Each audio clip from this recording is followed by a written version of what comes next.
back. This is episode, is it 6, 5? I think 5 technically. Maybe 6.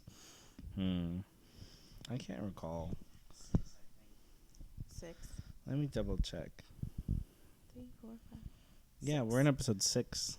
Nice. Mm-hmm. So we're back. We're back, you guys. And today, can you guys guess what we're talking about? Mm-hmm. Conspiracies. Conspiracy theories today, guys. So this will be a fun one. Yeah. One of the very first conspiracy theories that I've ever encountered would have to be the magic bullet theory. Elaborate. I don't know too much about it. I just remember being like maybe 8 years old, and I was sitting next to my mom, and she was watching a court TV special on JFK assassination. It's when court TV was a thing, because that network doesn't exist anymore. It's probably under some different name. Though, yeah, it was about how that Oswald guy basically shot the president, JFK, in Dallas, and Dallas, Texas, duh, and with like one bullet, kind of, and how this bullet just like magically curved and stuff. But there's a lot of outbursts about that. Like, it's like, not really. And have you ever heard of like the common, what JFK and Abraham Lincoln have in common, like their commonalities in their presidency and stuff? There's this really great worksheet my history teacher gave me, like in the 8th grade, that like gave you all these weird parallels. I can't remember them, but there is a lot of odd things between them that you look at these like facts and these numbers, but I can't recall them in the moment. But there is a lot of eerie things between them. I think if I remember correctly, they both had secretaries by the same name, and they both warned them not to go to their designated place where they were assassinated the day their life was taken from them. And so Abraham was shot in a theater, and his assassinator, which was John Wilkes Booth, he ran into a warehouse. And then in JFK's place, in his situation, it was Oswald. He shot from a warehouse and ran into a theater, like when they were going after him. Then they both had they were fighting for civil rights and stuff. And then let me think. I'm trying to remember. I also had I got it from like Ripley's Believe It or Not. Like they had like a section. I love that show. And they had a section like in one of their books, and it talked about them and it elaborated more about them. Let me think what else they had in common. That's all I can remember off the top of my head. I'll pull some up in the background. Maybe we can take a list real quick. But anything else you'd like to add, Lise, as I look it up? Let me think. Conspiracies. No, I mean, recently I've been watching Shane Dawson and catching up on his conspiracy videos and stuff. Because recently, I mean, he had old videos. I never really watched them. I wasn't into YouTube back then. I was very much a cable person, network person, DirecTV person. Then when we got internet at the house, then I was like, looking up on YouTube and stuff. And but no, I remember the JFK one really always intrigued me. So I did find some similarities. So the names Lincoln and Kennedy each contain 7 letters. Both were particularly concerned about civil rights, like you'd said. Both presidents were shot on Friday. Both were shot in the head. And here it is. Lincoln's secretary, Kennedy, warned him not to go to the theater. and Kennedy secretary Lincoln That's what it was. warned him not to go to Dallas. So their secretaries were named vice versa. Yeah. Both were assassinated by Southerners. Both were succeeded by Southerners. Both of their successors were named Johnson. John Wilkes Booth was born in 1839. Lee Harvey Oswald was born in 1939. Coincidence? I think not. Both assassins were named by their 3 names. Both names are comprised of 15 letters. Both ran from the theater and was caught in a warehouse. Booth ran from a theater and caught in the warehouse. Oswald ran from a warehouse and was caught in the theater. Both Oswald and Booth were assassinated before their trials. They were, so they never made it to their date, which is more of a conspiracy to it, especially in Oswald's case. There's a lot with the JFK assassination. More conspiracies, that he was hooking up with Marilyn Monroe, and it was a known thing. Like, this president was having open affairs and stuff, and going to Cuba every weekend, allegedly. Side note, damn it, I forgot it. Oh, so we all praise JFK for doing the nasties with Marilyn, but what about that man Bill Clinton doing it with that one girl? Oh, Monica Lewinsky. Everyone bashed on him, but he did not have sexual relations with that woman. He just got some head. There's this portrait, and it had like the silhouette. It's a painting, and it has like the silhouette of the infamous black dress with Clinton posing on like a fireplace or something like that. I could be wrong, but yeah. Were you gonna add on? No, that was just my side note. Oh, okay. Here, we could put the gummy bears on that side so it won't crumble. So, I've got a bit of a spooky conspiracy theory. Oh. Now, I really do love spooky stuff. Not a fan of like horror movies in that sense, because it's just like all like that slasher stuff. I think it's like it's too overdone. I really love lore. I love the story and the context and the build up. So this one is a spooky one, you guys. Okay. So I'm going to talk about Elisa Lam. Have you ever heard of her, Luce? No, Elisa Lam. So this conspiracy, well, not conspiracy. I mean, it happened, but there's a lot of conspiracies around it. I keep breathing into this. I'm like, So Elisa Lam was found. This in 2013 was found dead, but all the circumstance around her death was very eerie. So it was 2013, and she was found in the Los Angeles hotel downtown called the Cecil. She was found in the water tank above in the roof. oh wait, I think I heard the story on a Crime Junkies episode. I love the podcast Crime Junkies, and they were talking about this, and I think they were talking about a surveillance camera specifically.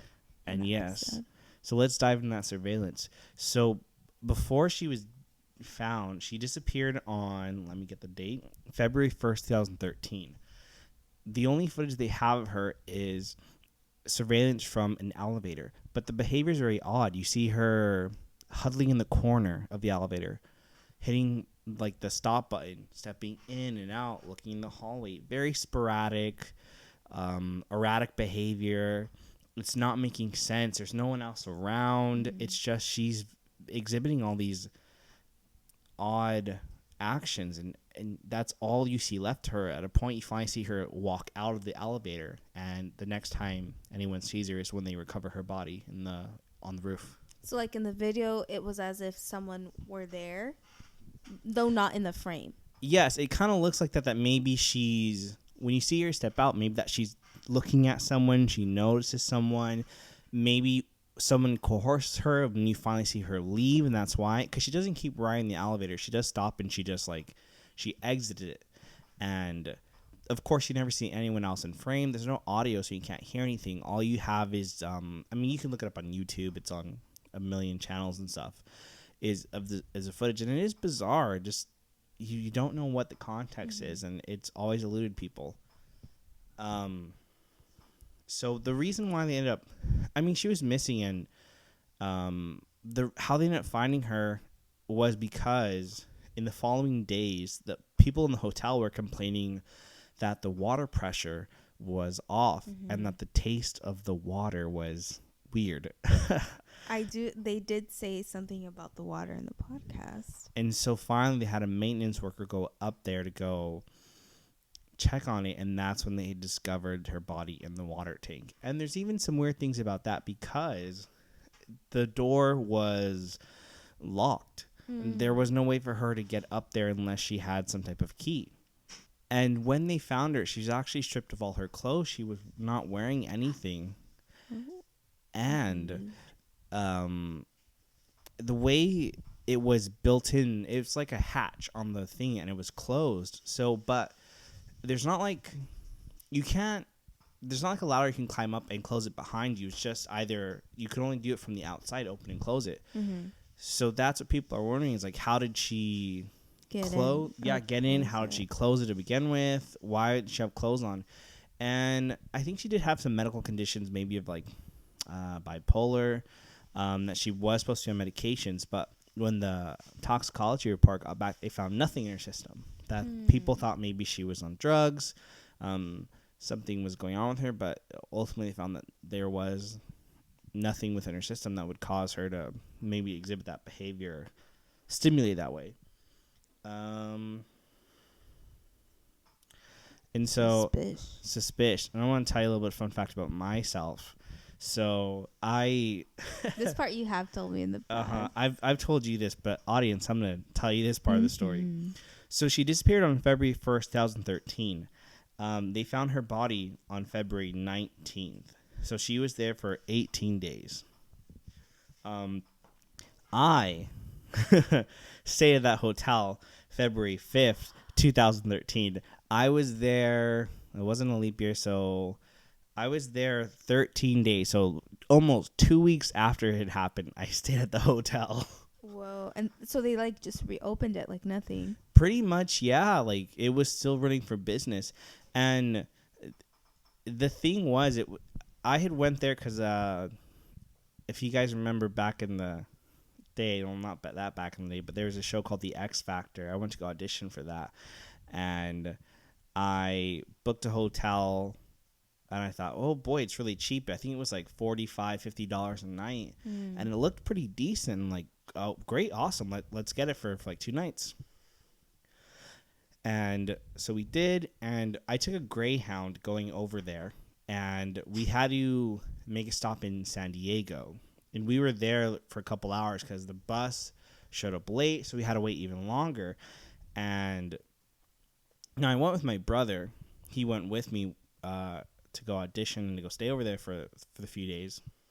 And we were just sitting, hanging out at the little rest area for the bus, and I overheard these like 2 guys talking kind of just to the side of me. And they had mentioned, yeah, they found that dead body there at the hotel, and that's why the rates are so cheap right now over in LA. And in my head, I'm thinking, they didn't say specifically where it was at. And I just thought, This was like in the bus that you're riding and you're hearing this? No, well, we had stopped at like the bus depot. Like we were. Okay, like the station. Yeah, the station, because we had to wait for, it was a transfer. We were in San Diego, and we had to wait for the last bus so we can go to LA. Okay. And so I'm sitting there and like standing to the side, only a few feet away from me.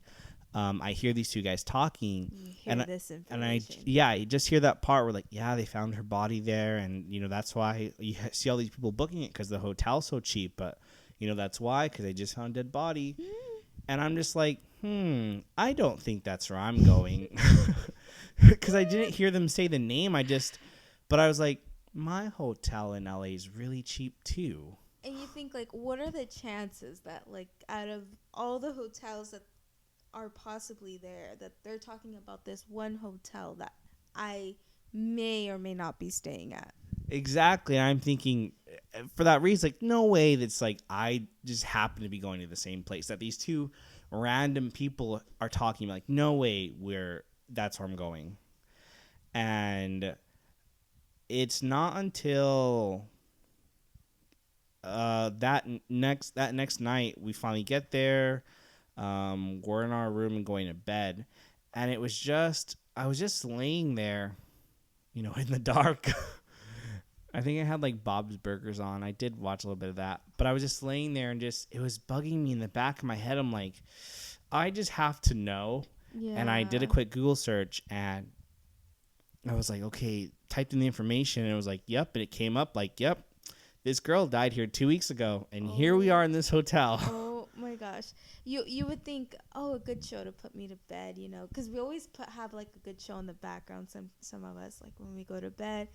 But when you keep like thinking about something and you're just like, nope, like get that angst down. Let's research this. So then you come to find out, fuck. They just found her dead. And it was eerie because I read about like the water pressure. So I had to take a shower and it was like, this is weird. A dead girl was like decomposing body was through this thing. And I'm like, So it was weird. And I didn't tell my brother till like 2 or 3 years later down the line. I'm looking at him right now. He's always telling me like, why didn't you ever tell me? I'm just like, do you really want to know that? Especially in the moment. I'm freaked out already. I'm like, we're there by ourselves. We're 19 years old. I'm like, this is really the first time we're going anywhere by ourselves. Like, I don't think you need to know right now that, they found a dead body under mysterious circumstances in the roof. I think we can just wait on that a little bit. Oh my gosh. Just little things. And but that would have spooked me out. it did I've spook. been like, Janet, get out of here. We gotta get out of here. What the fuck do you want? There was a dead girl here, Janet. We gotta go. There's dead people everywhere. You don't see them? That's another problem. But so just to kind of wrap up and give a little bit more history about that place. So yeah, Erie. I stayed there 2 weeks after she was found and everything. But a little bit. So a couple years after, they had changed the name of the hotel to like on Main or something. Just like that's gonna change their Yelp review or like their history and stuff. Yeah, that was like the whole point because there was like this was like a big thing.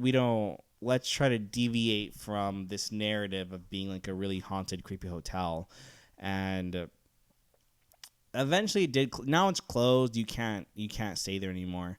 But another odd guest who was there, who frequented the hotel a lot, was Richard Ramirez, also known as the Night Stalker. We have a buddy, Joseph. He looks just like the Night Stalker. I kid you not. And I remember we were at. He did Cana with us. This youth group with us, and I remember watching like the Investigates stories and stuff, and they would talk about the Night Stalker and Jeffrey Dahmer. And when I saw a picture and the description that the narrator was giving of the Night Stalker, he had like greasy hair, kind of like almost sad boy shit, but also eerie, dark, weird stuff. Like he would pretend to be a carpenter or a contractor kind of person, and he's like, oh, let me just check out this door and this window. Little did we know he was like trying to break in or making it easier in the daylight, like unscrewing certain knobs here and there while he was quote unquote checking doors and windows. And his whole look and aesthetic, I was like, Josephat. I'm like, there's this 18-year-old I go to youth group with. Like, it's him. How did he regress in age and like come back to Arizona? I thought he was in prison. Side note, well, if you read up on Richard Ramirez, you can tell that, he was like a Satanist and all that stuff. I was about to say. And I don't know if any of you guys watch American Horror Stories, but on the last season, I think it was like season 9 or 10 or whatever it was, like it showed him like coming back from the dead and never getting older. I'm like, it's Joseph. Joseph, we know who you are. Joseph, you can't hide any longer. And he's turned a new leaf though. You know what's crazy? So this was in a time where smartphones were being a thing. Like more people were getting it. I still didn't have one. And he was like a few grades older than me. He was probably like a senior when I was a freshman. And I told him, I was like, dude, you look like the Night Stalker. And he's like, who's that? I'm like, an infamous, murderer. And like, time had passed. It was like 40 minutes in, and he's like, I look nothing like him. He whips out his phone, the picture. It's like, let me show you. Do I look like this? No. Nothing. He said he has better hair than him. But yeah, it just like, it reminded. So you were saying that this guy, that he frequently. He would stay there. He was a big guest. And again, if you reference American Horror Story, season 5 hotel, that hotel was based off the Cecil, where I stayed, where Lisa Lam was, where Richard Ramirez would stay a lot. So you see it referenced so much in pop culture, but yeah, he would stay there a lot. So it's always, and there's even more, like there are people who would commit suicide by jumping out of the windows, like in the 20s. There's a couple people who like old, like back in the day, like old gangsters like would murder people in there. Like there was a lot of eerie things that happen. There actually was like the way they portrayed it in the show, that there was actually like a couple that like sewed themselves together. You know how that's like one of the scenes, like they were found dead and sewn to each other. Nasty. So there's a lot of weird stuff, but yeah, but Richard Ramirez was a big one. And just little facts, when I was putting my research together, he killed 14 people and raped at least 2 dozen. This was all during the Los Angeles area back in 1985. Although he was finally convicted and sentenced to death in 1989, ultimately, but he did die in prison of cancer in 2013 at age 53, or at least that's what they want us to think. Because he could be Joseph. Yeah. How old did you say he was when he died? He was 53 when he died. Oh, okay. Now I was gonna say, how 23-year-olds have cancer, but I mean, you can get cancer at any age. But dang, so I thought he died pretty young. He actually died kind of like mids. I mean, 53 is still pretty young, actually, when you look at like in the term of like life. Nowadays it is, because before, like 65 you die. Like you get Social Security a few years, pass away, but now like the average is like in their 80s. Like people live to be in their 80s. But yeah. But yeah, so that was just so that was a weird thing, getting to stay at the hotel, Creepy. Your story, it reminded me, this isn't a conspiracy, but it's a story known not by many in town, and I'll tell you how it came to me. So we were watching, I don't know if you've ever watched the show How I Got Away with It. I've bits and pieces, but not fully. It's basically about these ex-cons, and I forget which network it was on. Probably Discovery or ID. Discovery. I found it out. Okay, Discovery. It was back when we had DirecTV, when it was a thing. Because now we got Netflix, we got Hulu, Vudu. Netflix and chill. Hulu and Do You. Amazon Prime Time and Sexy Time. Disney Plus and Thrust. Amazon Prime and all that. Well, anyway, we're watching How I Got Away with It, and it's these ex-cons or criminals or convicts retelling their stories and their glory days, like almost like reliving them. And they're like, I was this sly, I had this amount of money, I was fucking bitches left and right and shit.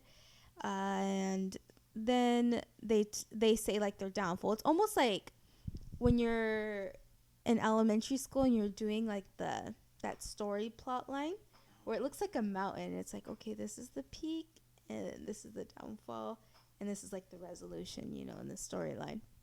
And that's how kind of the show is layered. And me and my sister were watching it in the living room. And then they're like, it was this kind of guy. He was tan, older looking, 50s also, glasses, more on the thinner side. And not gonna lie, he had like a pedo hairstyle going on.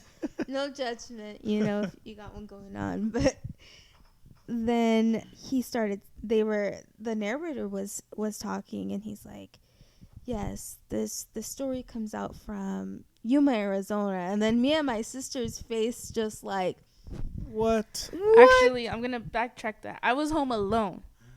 So okay, yes, you're right. yes, It's even spookier. So I was there. I was probably like half asleep. I somewhere, was but I was in the living room by myself, and I love that channel, and so I was watching it, and the way she's describing this man, and it was like, oh, no, it wasn't even the Yuma part first. So I was just watching, and it's like I almost got away with it, and then he's like, I pretended I was a priest, and I was like, oh dang, man, this guy's a priest. I was like, I gotta watch this. So I think he was originally from like some part in Texas, I want to say, or something like that. I forgot his name. Well, he had committed a lot of like fraud. Like he would get like doctor jobs and like these higher up jobs with like fake paperwork. Mm-hmm. And so finally he was like on the run from the feds and the popo and the pork chops, you know. So he went to Mexico. Mm-hmm. I don't know how the heck he did it, but he forged like paperwork saying he was a priest. That's right. And then he had to come back to the US somehow. So like he forged like everything, and I was like, dude, this guy is good, man. He crossed the border. And then as I was watching, I was like, damn, I was like, what kind of motherfucker pretends to be a priest? And then it's like, got accepted into the Diocese of Tucson. I was like, oh shit, damn, my diocese of Tucson. Oh no. So you would expect our eyes were like, and I was like, she hails from the Oaxaca parish of Sisters Immaculate Marys, you know, Nacho Libre. Right. But yeah, and I was like, oh my gosh. And then they're like, yeah, we went out through all his paperwork and blah, blah, blah. And I'm thinking like, maybe because in Mexico, it's like different from the US, you know, like they weren't going to who's going to do a background check on a priest, you know? Like, no. You wouldn't think that. Like, who's going to fake being a priest, right? Yeah. So anyway, and then like he even said, he's like, I thought I was going to get caught at the border and this and that. And they're like, okay, have a good day. So he's like, I'm home free. So then they put him, he's like, and then he got assigned to a parish in Yuma, Arizona. And I was like, I live in Yuma, Arizona. And then I was like, okay, they haven't said what church it is yet. And like you in the hotel, what are the odds? Yeah, what are the odds? It's like and where then, I'm at. And keep in mind, this was like before we had even moved here. This was like the late 1990s, and we moved like in the early 2000s. And so finally I got to the park. I forgot his name. Where the story is framed. Like when they're doing the reenactments and stuff in the show, they're basically going back in time. Yeah, and then he was like, yeah, and then he's like, and before I know it, I was a priest at St. Francis of Assisi. I was like, that's my church! That's where we all go. And I was like, when did this happen? They're like, wait a minute. Wait a damn minute. Fucking minute. We're yeah, like, and then he's like, I was one of like, there was like the priest there, and then he's like, I was the one that spoke English and Spanish. So he's like, obviously I did the Spanish masses, and then he's like, I would do the weddings, the baptism, communions, confessions. Funerals. And keep in mind, this man was not a priest. So he was getting all the tea. He was getting all the tea. And then without putting the hours in. And then they were like, well, how did you do all this? He's like, well, I remembered when I was younger and I would go to mass and stuff like that. Like I kind of remembered it as I went along, and I was like, damn, dude. And he did this, I think, for like 5 years. That is a long time to fake that. And, yeah. But that's weird. Like, you think after 5 years, like, wouldn't someone catch on? It's like, did he ever do anything? Did it say, like, anything he did was, like, funny? Like, oh, hey, that was a little off or something? Yeah, when he would do, like, group stuff, or when even, like, the counseling and stuff. Like, they're like, no. Like, like, they kept questioning. But like, the same way, who are you going to question a priest? When he would specifically do homilies or even like preach or maybe talks he would give, some of the parishioners would like look at each other like, the fuck, I don't think that Matthew said that. I don't think wasn't that in the Old Testament? You know, they would look at each other with like fixed faces and be like, what's this priest, you know, talking about? Maybe he didn't have his coffee in the morning or something and stuff, and that's how he kind of subtly always got away with it. Then the feds started asking questions. They started asking for a name, and they're like, oh, you mean the priest? And they're like, he's not a priest. And they were like, we fucked up. And then he had gone on the run again. Like they said, even like he just dipped from the church. Like he just left in the middle of the night and like didn't come back. Anyway, now I think he works with like the FBI and stuff like that to catch like fake profiles and like fake people and like fake documents and stuff like that. But yeah, dude, imagine I was like 15, 16 at the time, and I'm like, what the fuck? His name was Fred Brito. Yeah, that. That's what his name was, if you guys want to Google him. And then we would ask around the church, and everyone's like, we don't talk about that. So there's a story to this. Ooh. I was in confession one Saturday, and I always had this story in the back of my head because, I mean, we're getting older, we're learning about our faith, and you can't help to think. You have this story in your head running, and it's like, there was a priest at one point from this diocese that was pretending to be a priest in this church. How the hell did this shit happen? And so you're just like, how did they let this happen? What the heck was going on?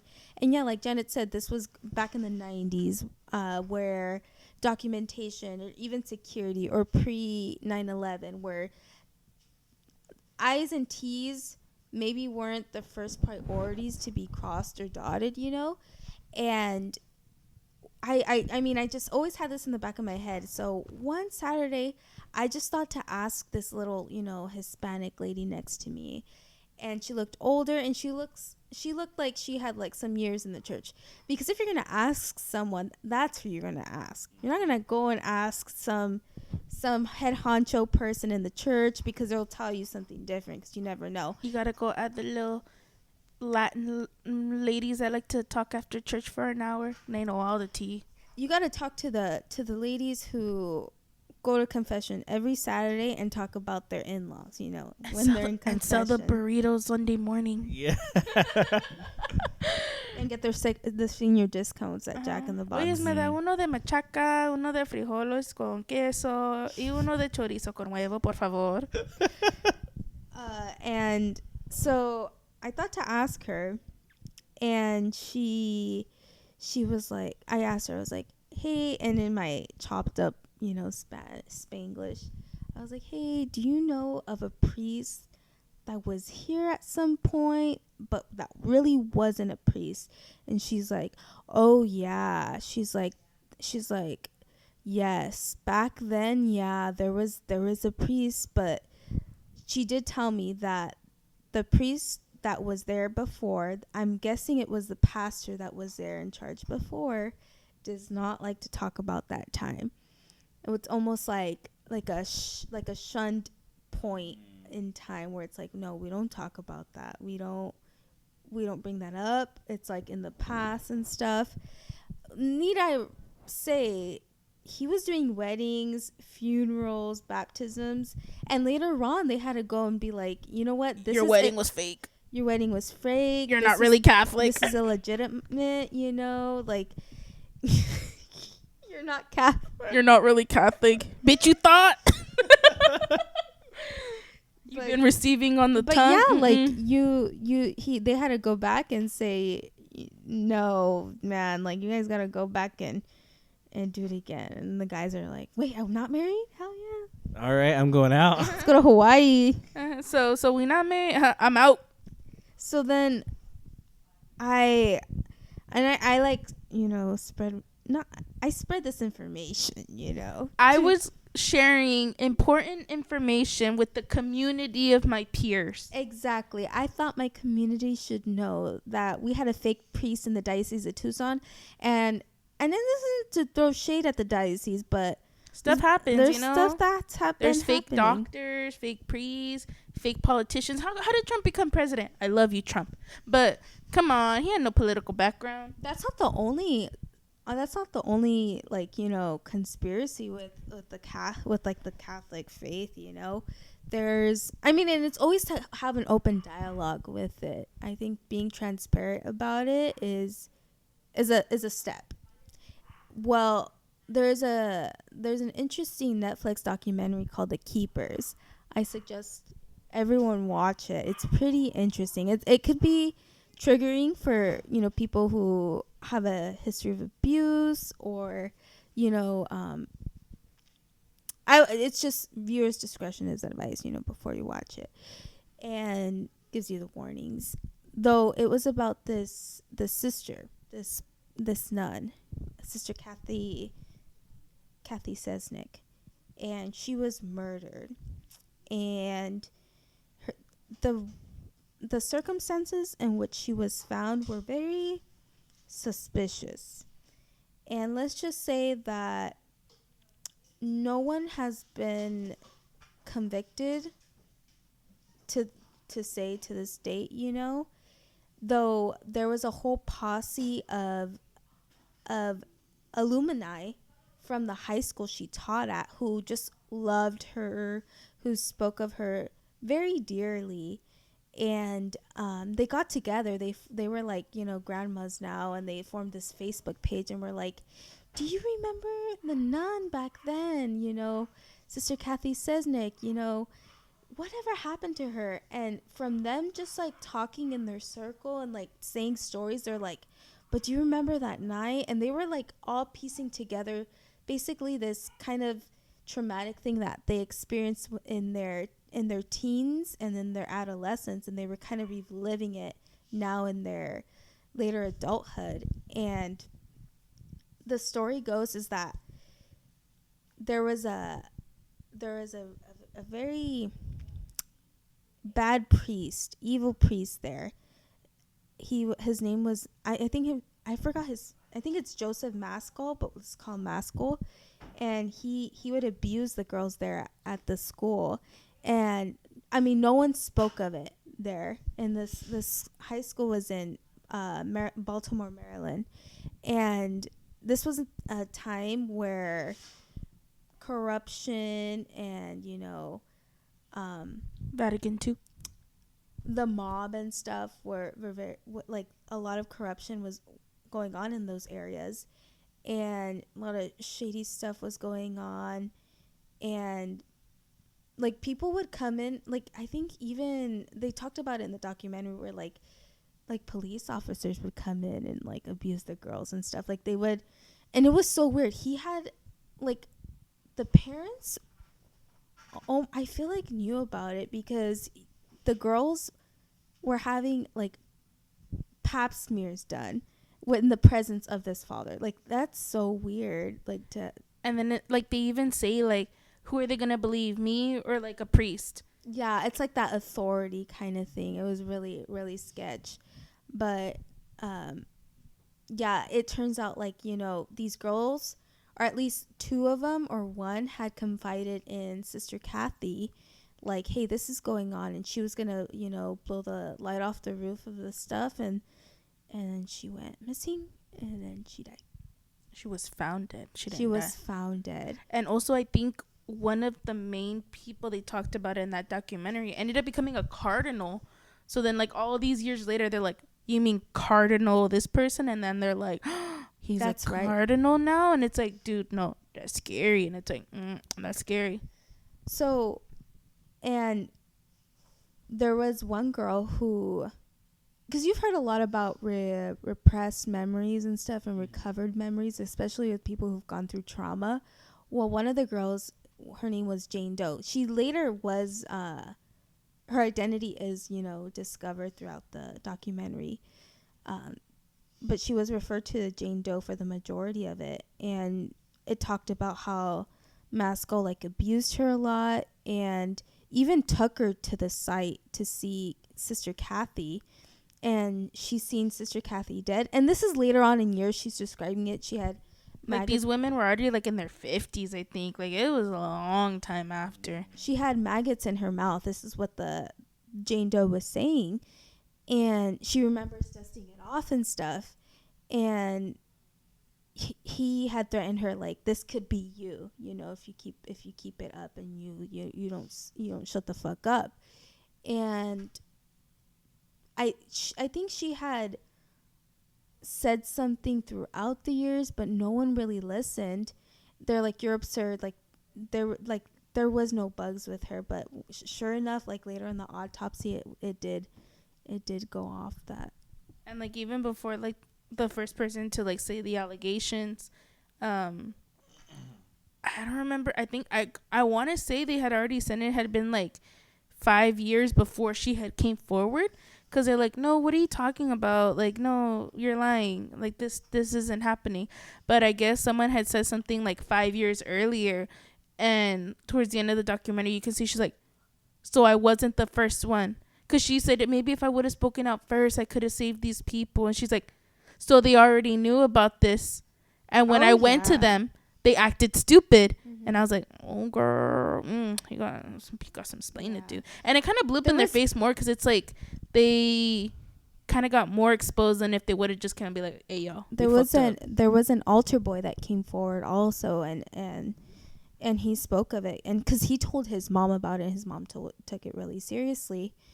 I just remember Sister Kathy had a sister, and that night she was shopping for a gift for her sister because she was going to get married, and she bought her a necklace, and this necklace like disappeared out of nowhere, but not even in the investigation, but through these stories that the girls were piecing together, somehow the necklace appeared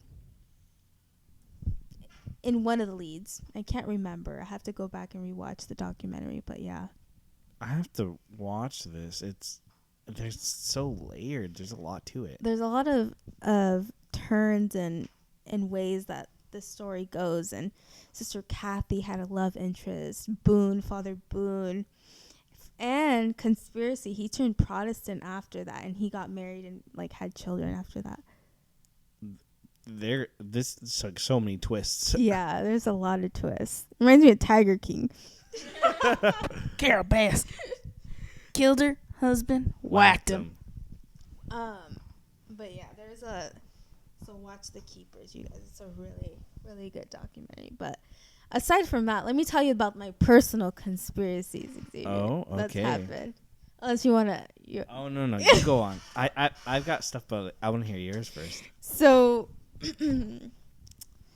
This week, this was about 2 days ago, I'm waking up in the morning. My sister, she got up early in the morning, went grocery shopping, right? I think I know what you're talking about. Go on. And let me backtrack. So I think we were joking in the car the day before. We were like, hey, wouldn't it be funny, we got a new interface, and I'm like, wouldn't it be, and it's portable. If we pop in some batteries, we can take it somewhere. I'm like, yep. Wouldn't it be funny if we did like a podcast, blacklighting someone's car and like seeing what the fuck we'll find? Let me scoot in for this one. All right. So yeah, we were just like joking. Is Janit in frame? Can you see it? Okay. And it was just like 4 of us in the car. You, me, my your brother, and my sister. We were just like joking around, and we're like, yeah, that'd be a funny one. And it was just us 4 that knew about it. Well, the next day, my sister comes in the door, and she comes from grocery shopping in the morning, and she's like, Oshi, which is my nickname, and she's like, did you leave a black light in the car? You're Xavier. And I was like, no. She's like, there's a black light in my trunk. And I was in disbelief. I was skeptical. I was like, Janet, do you know what a black light looks like? Yes, I do. And I'm like, what do you mean a black light? There's a black light in my trunk. I'm like, no. Yeah, so I had gone shopping. I went to Walmart, support local, Xavier's job. Oh, wait, beep that out.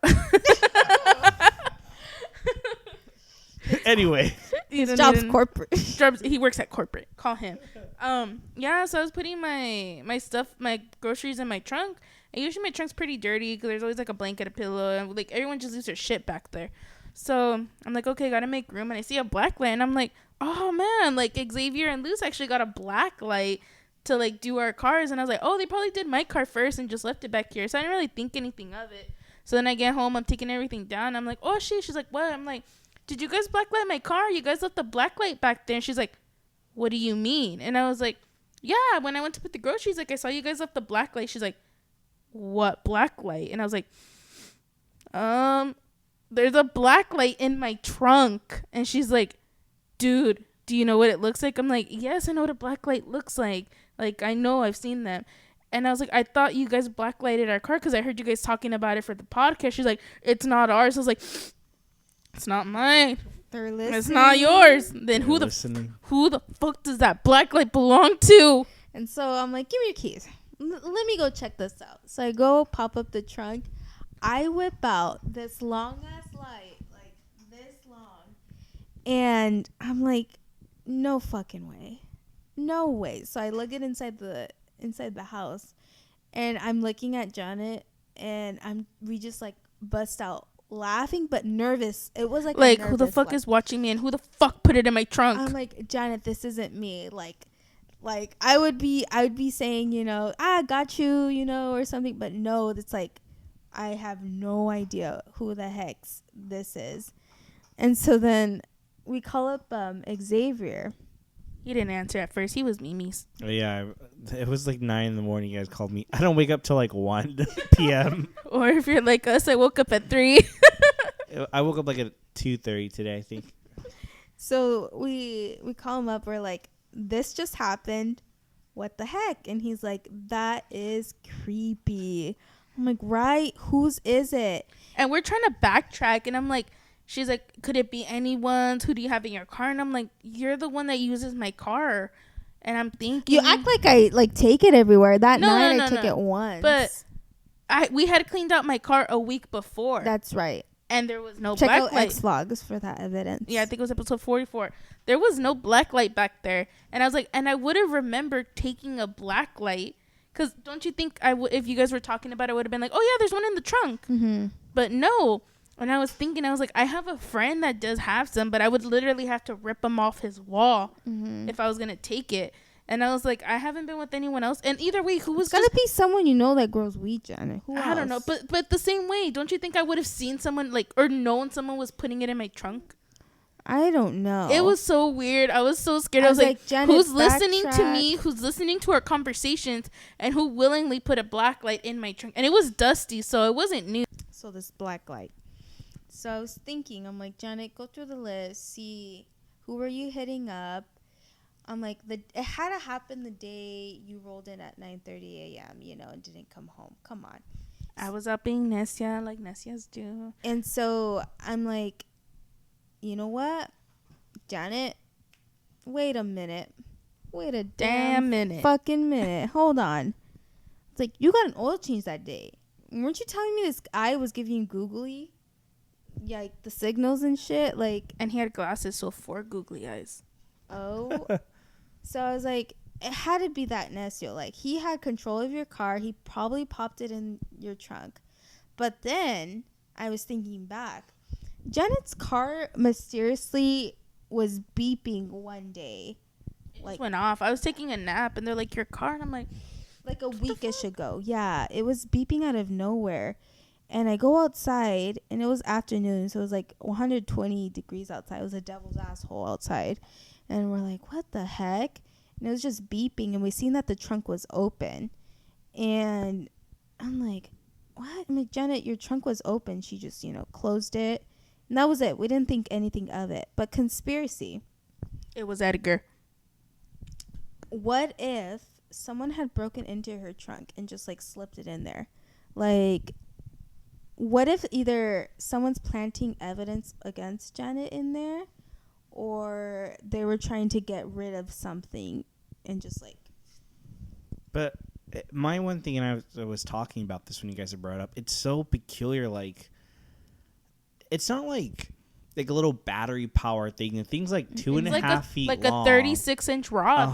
Like it's it long. needs like an outlet. Yeah, too. you have to like plug it into like an outlet. Like, it's not portable in any sense. Like, you can get little portable black lights. You would never use this to like. I was picturing that one when she was talking about it. That's like one that you would hang up in your room or in a room for something. So it's like even in the sense of like, let's say someone was carrying around, was like snooping or something. That's such a weird one to bring to begin with. So it's like none of it just makes any sense. Mm-hmm. And either way, like you were saying, like if someone was gonna hide evidence of a black light, you think they would really just put it in a random person's car? Like in a random person's trunk? Like I would have just thrown it in the trash. Or either way, the truck was there, so why didn't they just put it in the truck or something, you know? If they're not thinking. But still. Or if you have someone in your past, Janet, that has an out for you and they're looking to get their vengeance on you. Hold it up. could be anyone, Janet. Let me go through the list of Nestios I've been with in the last month. Yeah. There's go too many through to that. count. You go through that list. There's too many to count. No, but yeah, It was just weird. like super, super weird. And then I was even gonna say, I was like, dude, should I post it and be like, did anyone leave a black light in my trunk? But at the same time, I'm like, I would have known, or someone would have been like, hey, I left it in your trunk, can I have it back? And no one has. Mm-hmm. But like it had like, what a coincidence that the day before we were talking about it. Mm-hmm. And just that one day, because I never buy groceries, just that one day I decided to buy groceries Like, is when I found it. Like, who knows how, like, I eat it out every day. Like, imagine if I wouldn't have gone grocery shopping, like, how long would I have known until it was in my trunk?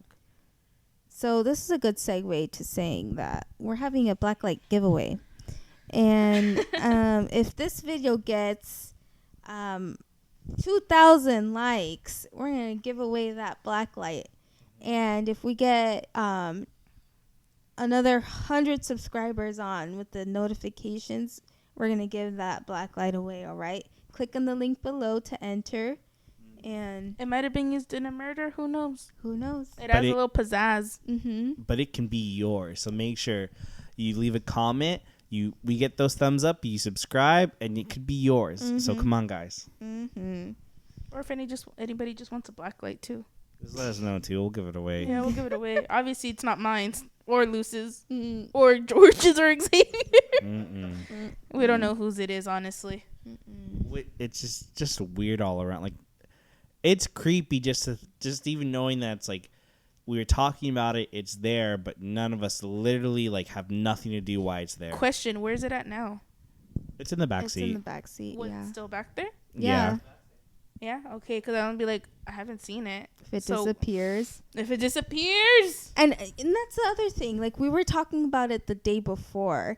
We're like, yeah, what if we do a podcast? You know, this blacklight. You know what? Make another really good podcast, guys. If someone gave us $1,000, no, someone gave us 5,000. Like that's Wouldn't magical. Wouldn't that be great? That just would be really $5,000. $5,000. You hear that? 5,000. Not a blacklight. It was appreciated, but that would be appreciated more. Or a boat. But yeah. It was just weird. That's not the only weird thing that happened, but I heard your brother has a really good story. Oh, yeah. This is some other... more of the true crime variation. Mm-hmm. If, Janet, you want to hand the mic over to my brother? He has more details if he wants to explain it. You want to be in the video? You can be... if you want, yeah. You can sit on my lap because I really don't want to move. Move, Janet. I said move. If you haven't listened to George Cat. Here you go, George. Okay, so like he said, this is for the more of the true crime story. It was in the 1980s, I think. And my mom's, one of her older siblings, his name was Vincent Lopez. And he was kind of a drifter, got into some trouble here and there. And he went missing for a while. Nobody knew where he went. They kind of had an idea of where he was, and they never heard from him. In Arizona or California? They had lived in California at the time, and they eventually found out he was in Spokane, Washington. But okay. Spokane, you said? Spokane. That's a trigger. Okay, go on. And so on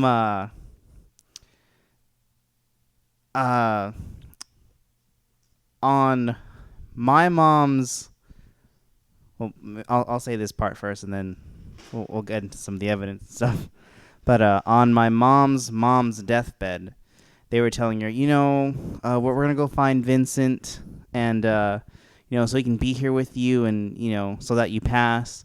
And her mom, our grandma, is saying, "Oh, what are you talking about? Vincent's right there. He's right in the corner." And a lot of people say that they experience when they get close to death that they see people that they love or people who were close to them. Or call out to them. Mm-hmm. And so that was a sign that he had probably passed, but no one was really sure. And so in the meantime, in Spokane, Washington, police officers found a deceased man in the middle of a field who had been there for a couple of weeks, Oh. just lying in the dirt. And eventually it was linked to a man, I think his name was Eugene Boyle. And I was talking to my mom right now to get some of the details because I was a little fuzzy on some of them. What had happened is he was just kind of passing through the town. He was trying to get back to Salinas, which is where you're from, actually. Our mom's from Salinas. And he was just kind of hitchhiking. And Eugene? Eugene. No, Vincent. Vincent was hitchhiking. Okay. And Eugene had picked him up. Oh. And it's like, oh, come on, just come over to my house for a bit. I'll take you down there, but let's have a couple of drinks. And they had got him nice and drunk. Oh. And they went out to the mountains somewhere. Mm-mm. Mm-mm. And so he was really drunk, and for one reason or another, he was turned around, and Eugene Boyle went and executed him point blank in the back of the head, and they just left him there. Oh my gosh. What? No motive? I don't know if there was a motive. I think he might have. I think he killed a couple of people before that, so he was like kind of a serial killer.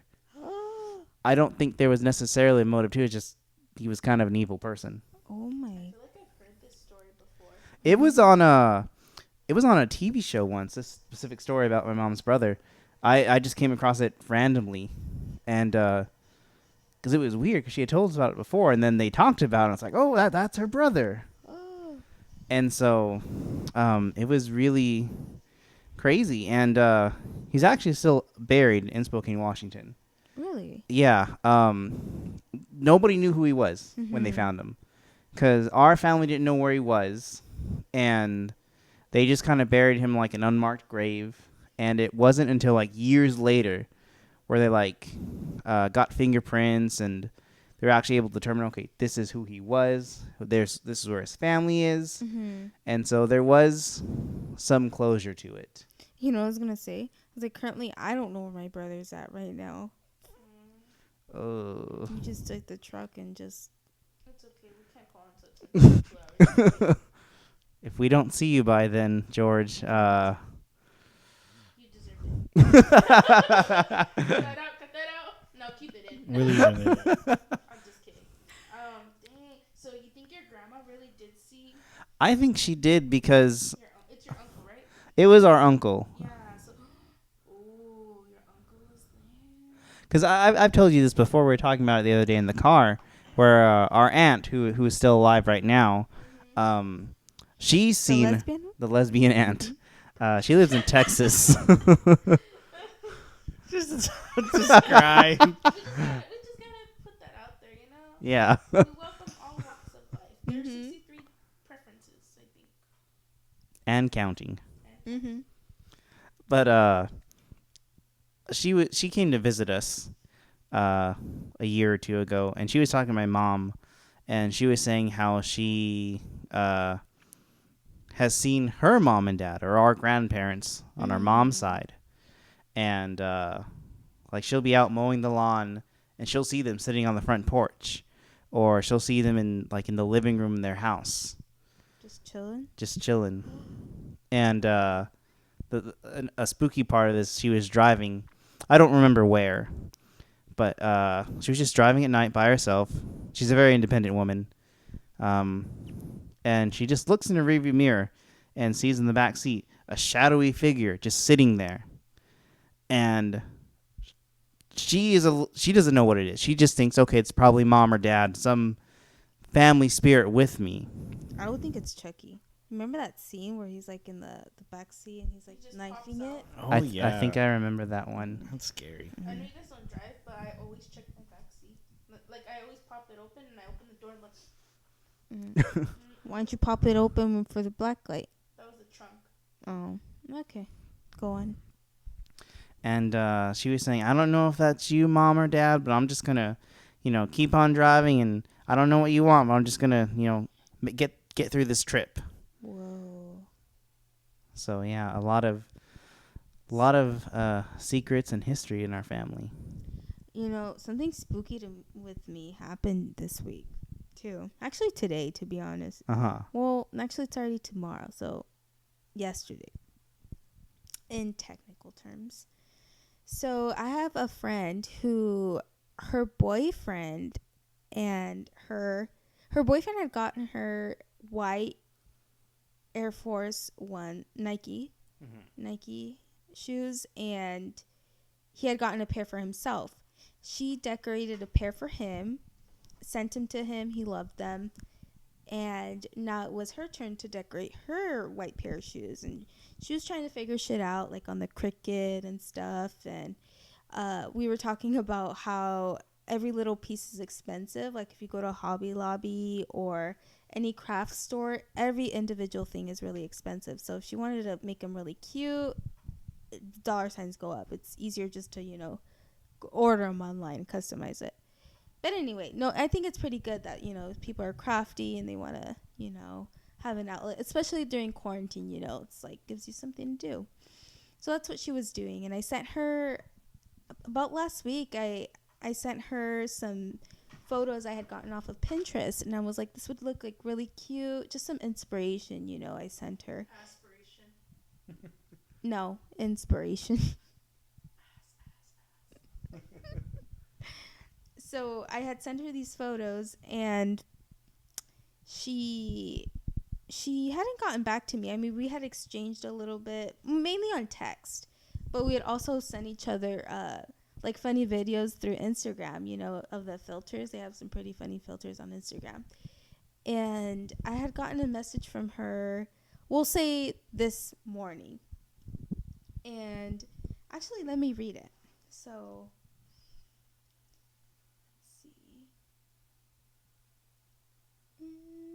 So I had gotten this message through Instagram. It said, I didn't expect this to take me so long to finish, but I finally got it all done. You gotta love it. I even used some of your photos. They are right at the top. And then it says, click here to download image. And this was through Instagram. At first, I was like, okay, this is a little bit weird that she's, messaging me through Instagram, because most of our dialogue is through text.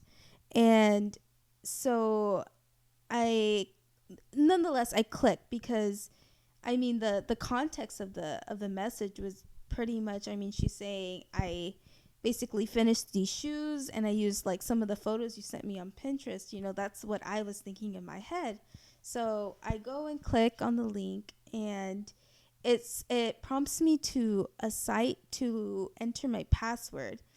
And in my head, I was trying to like piece it together, and all I could think about, maybe there's some kind of shared drive thing on Instagram that, like, if a friend wants you to see some photos more privatized, this is the way to do it. So I entered my password, but the hyperlink above was just really weird. And then it was talking about an iPhone 11, free, claim it and stuff. And then I was like, okay, that's getting shady. I was like, first of all, I'm very out to date on like iPhones and stuff. Like I still use an iPhone 6 Plus, like the phone that bends. Like I use a 6 Plus.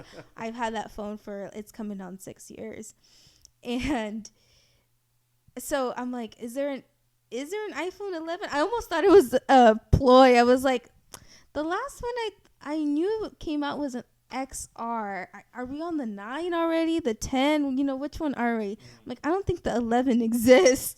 So that's one of the reasons I didn't push claim it. And two, like, just the site looked really fishy. And I ended up, Googling, like, part of the hyperlink. It said corn accounts. And so it said it was just like phishing and hacking. It was just it was a scam. Like, don't click it, or don't mess with that. So I didn't, but I had screenshotted the message and I sent it to my friend, and my friend was like, oh yeah, like I got hacked. And I'm like, ooh, what does this mean for me? So just in case, I took precautions and changed my password. And so if you guys get any funny messages out there and stuff, It wasn't me. It was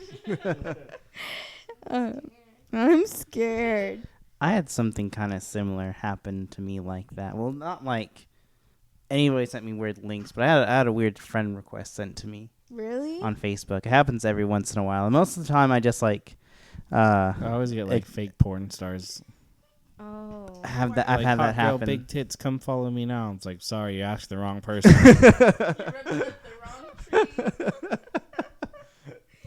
Nice try. Oh my gosh. But yeah, it was just really, really weird. And I told her, I was like, they're listening to our conversations. Like, come on, guys. Like, wouldn't you think the message that was sent to me is literally it was so inclusive in the conversations we've had, like via text previously before in the weeks leading up. I'm like, how is it that they just like compiled this message and it just made sense? It just flowed so smoothly. Like it had just been put together so in a way that it was like, oh, you would naturally think, oh, my friend sent this. All the context is everything that we've discussed already. Why wouldn't I believe it was my friend? Reminds me of Edward Snowden. You know, the NSA. They be listening. Allegedly. Allegedly. He's in Russia right now. Allegedly. $5,000. But yeah, that's just like two really weird things that have happened to me this week. And I don't know. I'm scared. I'm scared. I don't know what that was. No. But something similar to you has happened with the... Like, it was... I've had that, like... there was one recently. It was... Some random girl sent me a friend request on Facebook, and, like, they looked kind of familiar. I thought, oh, is this like a friend I met somewhere at, like, some, you know...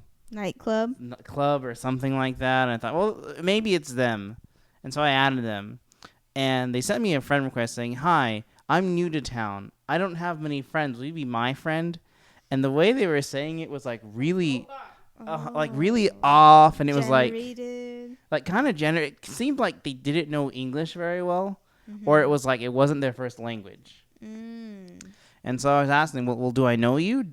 Because I thought, well, to me they looked familiar. Like it's like they seemed like someone I met before, and the account kind of seemed legitimate. And so they said, well, no, we haven't met before, but I'd really like it if we could be friends and get to know each other. I was like, nope, that's it. Shouldn't even have responded to the message in the first place. I know where this is going to go. I wanted to get to know you. I wasn't going to take that chance. So deleted them, blocked them. And then a couple of days later, I tried looking up the account, and it was gone. Just off the face of the earth. Very suspicious. Suspicious. You know, that happened with the sugar daddy one. Oh, yeah. So one time I got a comment on my Instagram. I'm pretty sure this happens to a lot of people. But it was like, oh, you're so pretty. Like, it's China, guys. It's China. Allegedly. It's like, do you want a sugar daddy? Your allowance can be like $3,000 a week, blah, blah, blah. And then like a week later, that comment wasn't there and that account didn't exist anymore. So I was like, I fucking knew it. Why are you getting my hopes up, China? You don't be playing games with me like that. This reminds me of the whole conspiracy about... It's not really that big of a conspiracy, but where I don't know if you've heard about it, where Billboard, like, Tekashi 6ix9ine was like getting kind of booty tickled that Ariana Grande and Justin Bieber were having this hit song. Like their song went up this much, and Tekashi 6ix9ine Gooba, his song Gooba, like lowered down the charts. And how was it that his was like higher than Ariana's and Justin Bieber's song, but then in the course of like a day it had like totally flipped around. And he was basically saying like, nah, Billboard's like lying on their numbers, they're not being truthful, they're buying out being on like the number one Billboard one like top. And Scooter Braun, who is like both of their managers, right? he put out a statement where it's like, actually, we don't release our numbers till like the end of the week. It's like called strategizing and stuff. He's like, but there was an investigation about like, I think something about bots viewing videos over and over and over, like 6 times the amount of the normal. And I think it was kind of throwing shade at Tekashi because he was basically like, Tekashi was saying like, nah, you guys are buying these numbers. And it's like, and then Scooter was like, no, actually there's some suspicious activity with bots and getting views on YouTube. So is that a thing where bots are obtaining these views for people with these platforms? Oh yeah. Yeah. No, you can go. No, you can say what you want to say, John. I was gonna say, what do you think? Like, and it's so annoying every time you log into. Click here so we know you're not a robot. Oh, true. But they even use bots for like a lot of other stuff. Like AI is taking over. AI is taking over. Fucking Disney. You make one Wall-E movie, and everything happens. Anyway, they were what? What, Janet? Yeah, you know, because Wall-E is all about AI and stuff. I don't think that's what the movie's about. It's not, but I'm just saying. I guess, yeah. You know, like, it was about save our planet, reduce, reuse, ikiki. Reduce, reuse, Ikiki. If Xavier can, he'll link the... I'll link the TikTok down below. Yeah, it's about saving our planet. It's like, dude, we're gonna fuck this planet up, which honestly, it's already happening, and we're gonna move to space. But anyway, like, Yeah, did you hear California's having like multiple earthquakes? Did you- aftershock? in Oaxaca, there was like a 7.5 earthquake, and it like fucked everything up in there. Good thing I was supposed to be, actually, fun fact, I'm supposed to be in Guadalajara right now. I was supposed to be on a tequila tour, drunk for like 3 days. Besides the point. When actually, remember when the conspiracy palette came out? Yeah. There was like this whole thing about people using bots to buy makeup first. Oh, is that a? I didn't know that. Oh yeah, that's a whole other thing, and that's the thing. Like, bots are used for a lot of things, whether, you know, to manipulate YouTube and Spotify plays to get a song up more. People use them to automatically buy, like, because in the makeup community, there's a huge black market for it. Like you were saying, like, there's bots who buy up these palettes right away, and that way they can sell them for double the price because people want them. Yeah, so that's what they were saying. Like, there was this many palettes, and it's like people will buy or use these bots and buy like 20% of them, and then obviously it's a hot item at that time, so they buy all of these, and then they sell them for like double, triple what they're actually worth, and people will spend the money on it. I've heard of that, where people, especially like on Twitter or Instagram, like people who comment and quote unquote troll on certain accounts or certain people with big platforms.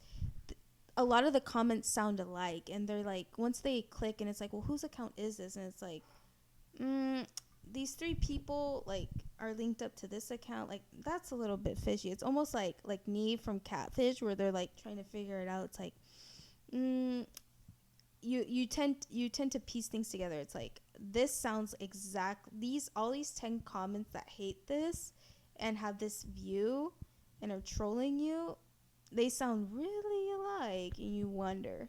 Well, that's another thing, like in the makeup community, where people use the bots to like, so when a brand comes out with to influence, kind of influence, as in like they buy bots to bash a brand to make theirs seem better. So like they buy all these bots, and it's like, no, these bots are all going to talk about shit about this item that came out, because brands usually come out with stuff, if you notice, they come out with stuff around the same time. So it's like, whose is better? So then obviously, what do we do? What do we all do when we want to look at something? First, we hit low to high, because we're broke bitches. We always got to start from the cheapest item. Always put that on the filter. That's the first thing. Sort Facts. low to high. And then second, once you're like, oh, this seems pretty cool, what do? You read the reviews, right?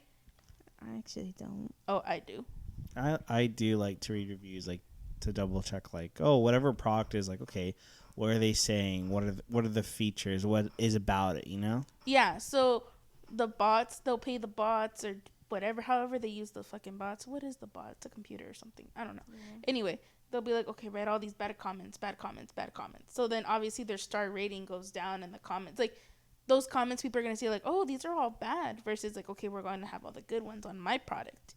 Mm-hmm. And then these products, like, oh, these are the great product. So is anything real? That ass. No, because you can just buy one. So not even that. Mm-hmm. It's true. You do lipo, and then they get the fat from your stomach and then inject it in your ass. But I wanted to backpedal just a little bit to the whole Tekashi and Ariana Grande. Mm-hmm. Billboard had, I read the article when it came out, because you know how like Tekashi went on his Instagram rant saying no, they bought it, they lied, it wasn't true. They bought 6 credit. They put on 6 credit cards. And that's how they got it. And Billboard was like, no, it's not that, because Billboard hasn't really put out like necessarily their algorithms or exactly how they tally all the charts, but because it was a big stir, this is the first time they've done it. It's like, we're going to break down exactly how we count all the charts and everything. And there's an article that Billboard did put out, and it tells like, here's exactly how we sold from what, how we count streaming, here's YouTube, here's Spotify, here's this, here's radio airplay. And it was just like, here's all it's counted, and like, they're just throwing the stats like, Justin and Ariana, did beat you, but they were saying it's like, but it's not bought though. It's like, these, you can't stage all these numbers here and there. It's like, you can manipulate something, but it's like all these factors that we do count. It's like, it's not, you can't manipulate all of them enough. Mm-hmm. Like they had enough legitimate things where it's like, to solely be like, this is the reason why you're number one, just because you manipulated this. It's like, that's impossible. You'd have to do. Like you'd have to be pulling, because they just don't count like YouTube. YouTube didn't count until only a couple years ago. People don't realize that. Even Twitter now counts towards number ones, because if they want to see are people talking about it. If you have Twitter, streaming didn't even count until only a couple years ago. Before, the only way you get a number one is actually buying and like downloading them. Like, go to iTunes and you buy it, or on radio airplay. Now, obviously, times have changed. They still count those things, but it's factored into like streaming, all that stuff. So that's what Billboard was saying. It's like, there's too many factors now that we count that they couldn't have bought it all the way to account for it. Like, you can't manipulate the radio in that sense, or you can't manipulate, this streaming platform this way because it's accounted for this stuff too. And it's like, they're just saying, it was like, no, whatever you might think, but like, they had enough legitimate sources to get them to number one that week. And also, Tekashi just got a number one song this week too. So what's he complaining about now? Are you dumb, stupid, or dumb? He was popping bottles, man. He was throwing that champagne and stuff, and but yeah, it got me thinking, because I mean, if these bots are controlling, kind of influencing a lot of things and putting the needle on the pendulum wherever it goes, it makes me think, I'm like,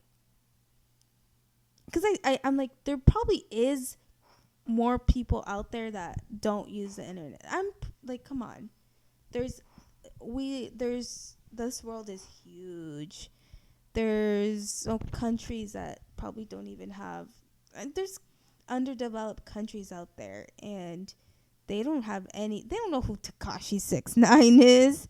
They don't know who Doja Cat is, so to think that it's like, this person has 18.7 million subscribers or 60 million subscribers, you think, you're like, are most of these bots?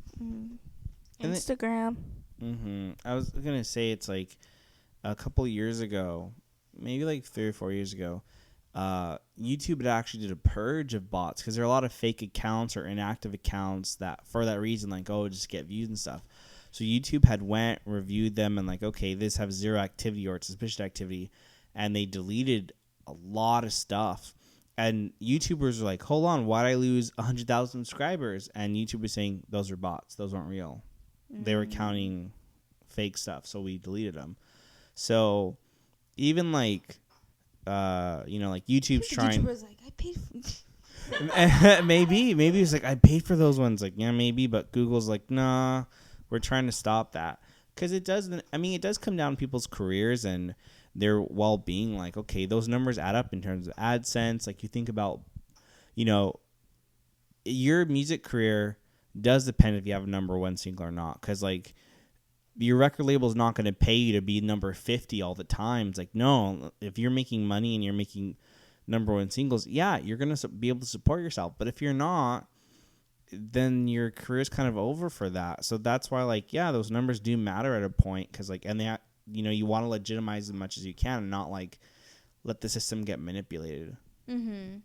Like, and it reminds me of the old days. I'm like, how they do this shit in the old days, you know?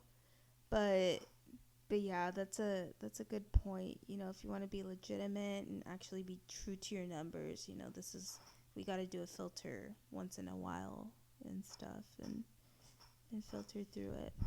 But yeah, the music industry is very, very intriguing in the sense of like conspiracies and stuff, I would say. Mm-hmm. What's going on with that?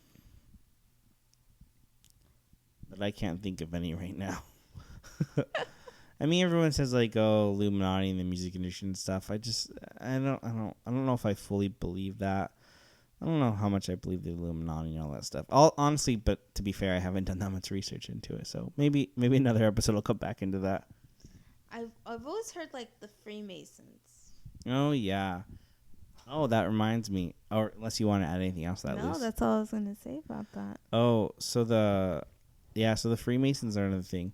So one thing I did want to touch on slightly is like the Denver airport, since we were talking about conspiracies. The Blue Horse. Yeah, so the Denver airport is a super suspicious place. It's let me pull up. In Colorado, right?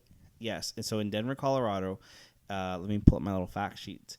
It's actually the world's, or at least the U.S.'s largest airport by land size. It's number 2 in the world. Like, I think there's one in like India is technically the biggest one. So they built it in 1995 and had originally was proposed to be $4.8 billion in cost, but ended up costing an extra $2 billion and was overscheduled by 16 months. So what the fuck were they doing in those 16 months? Well, here's where it gets suspicious. They're building FEMA camps. One part of it is there's an elaborate underground tunnel system beneath the airport. Now, the airport says that it's used that it was built to implement this very complicated baggage system. But it didn't quite work out, and so it didn't end up working. So they're saying, well, why did you even continue it or build it, or why is it still there? So what they say now, though, is that the tunnels are used for transportation of employees because it's so big. The airport's so big, they say, okay, those are used to basically like get on like a little cart and travel across really quickly. That way, you guys, if you need the employees have to be on this side of the terminal, they can get there. That's what they're saying. A lot of some of the conspiracies are saying that's, it's, an underground base for aliens. Mm-hmm. That's what they say about the Pentagon. Like, it's bigger underground than above ground. No, you know what I think it is? I think it's okay. I'm going back to American Horror Stories. The apocalypse ones. You know how they had those secret setups? There's like 9 or 10 in the U.S. The Pentagon is one. I believe that. I believe Area 51 is one of those. And I believe the Denver airport is one. Where like all these big head honcho people that rule our world, that's their underground bunker. Like that's their safe zone. So in case of a catastrophic event in the world, like that's where they're going to. Mm-hmm. The Grand Canyon too. That's right. I've got some more spooky facts to add about that. So outside of the Denver airport, I think it's the south entrance, there's a time capsule there that's not supposed to be open until 2095. And on there is I'll be dead by then, maybe. No, I'll be dead by then. I'm going to still be alive. On the time capsule, there's a dedication stone, and on it is the Freemason symbol. That's like little scale and stuff. It's on there. And it said it was commissioned by the let me get the name. By the New World Airport Commission. But that does not exist anywhere. You do searches for it, articles at the time, no like such. It just poof? Yeah, no such thing exists under that name.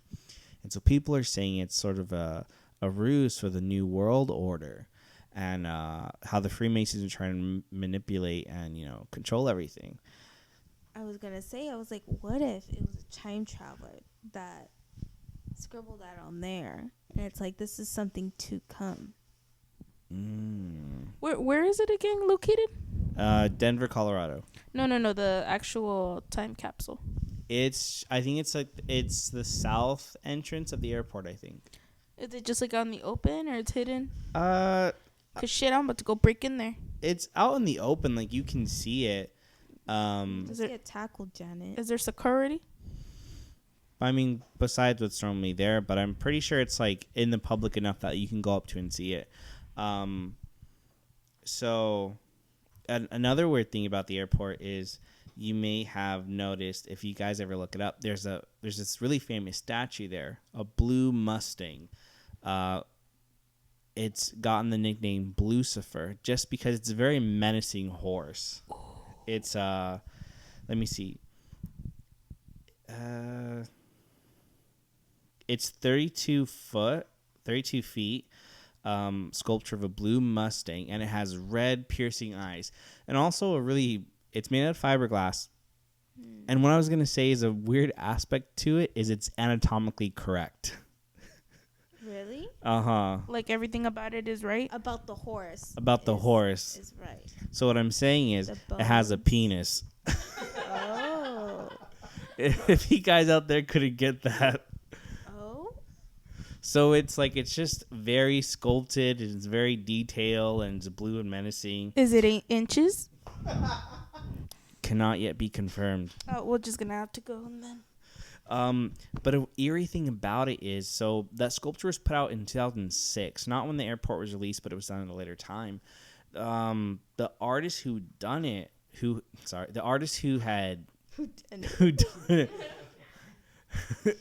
done it.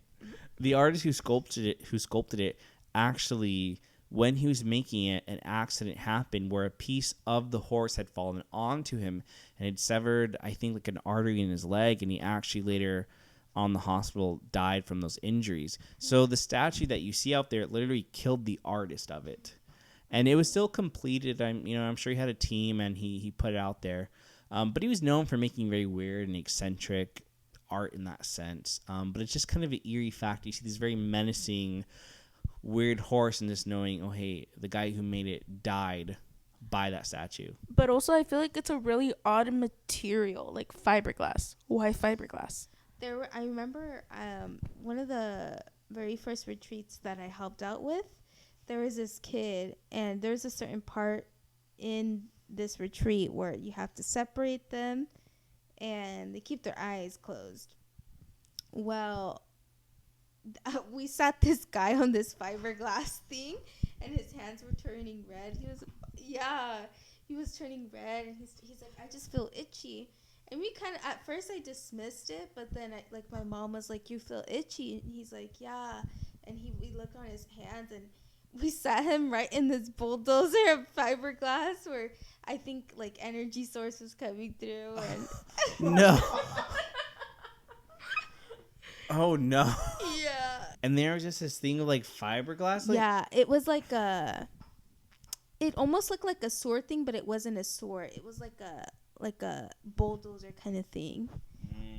And yeah, I'm always hyper cautious when I hear the word fiberglass or anything. Ever since then. I feel so bad for that person. It's like, ugh, that's not fun. He was touching his face too, and he was shining. He was like glittering, like Edward from Twilight. You know? Oh no. He was like glistening, and we're like, that's not normal. We need to get you help. But yeah, like I feel like it's such like, why fiberglass? Like most statues are made out of like a metal, you know, like why would they choose fiberglass? Oh well, what it was saying is that the artist had worked with fiberglass. Like a lot of his sculpture he had made beforehand was used out of that material. So that's even the people was like, oh, that's like a weird thing to make it, but they had just said, he worked with it. That's what he normally made things out of, and that's why it ultimately came with it. Let me see. Did I have any other thing to say about that?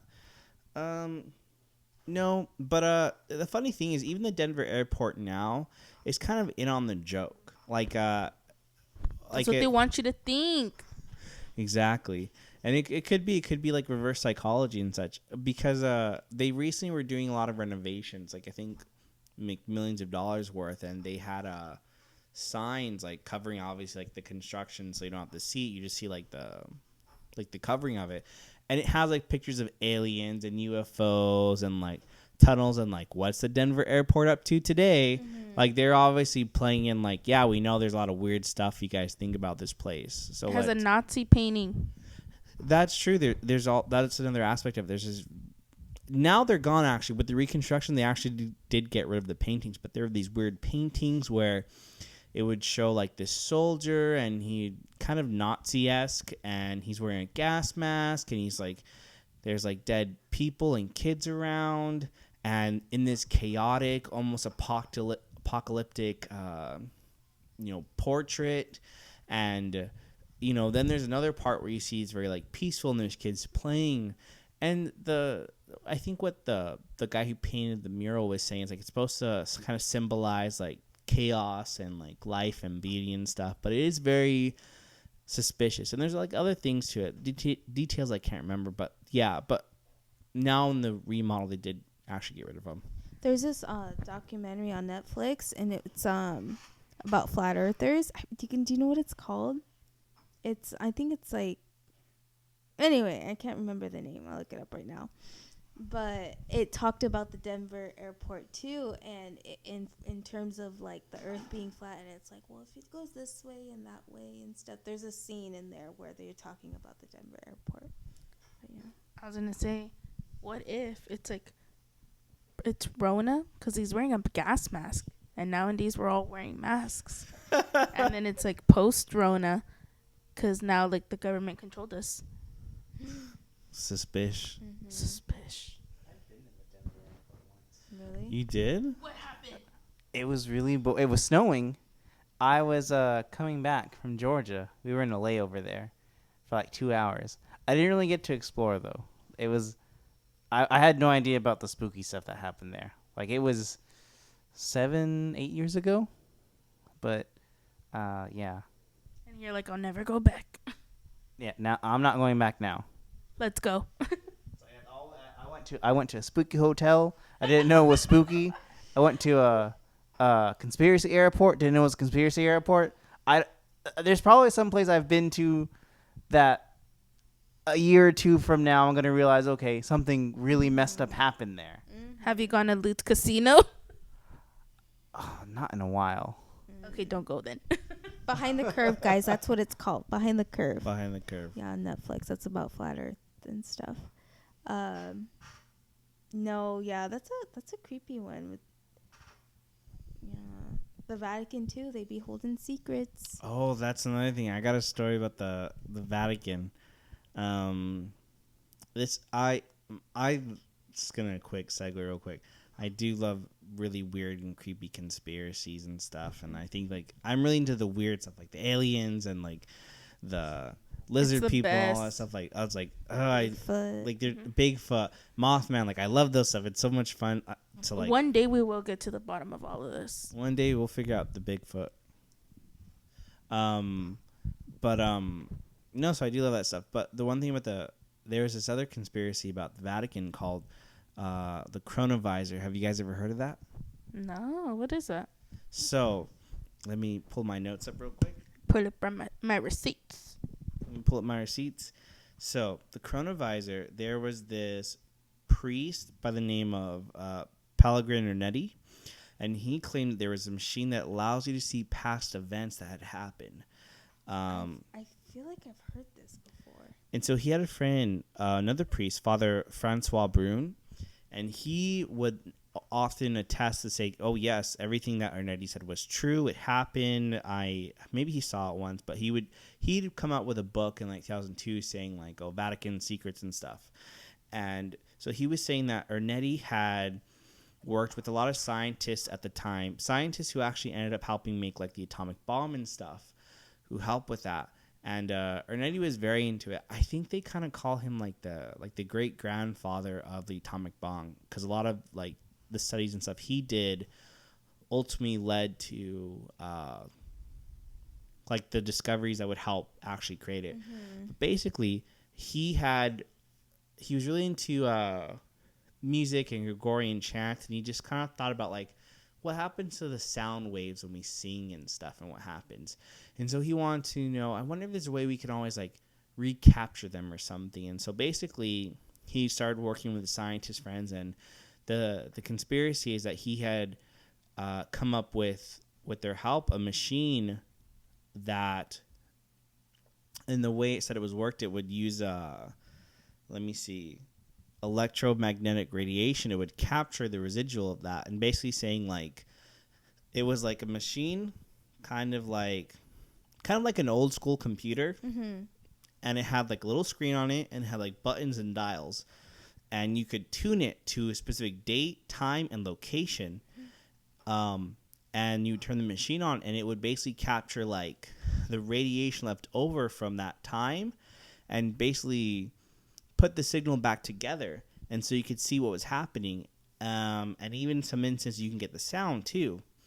And so he said, I was able to find this old Latin play that was lost in Rome forever ago, and I wrote it down. People knew it existed, but there was no records of it.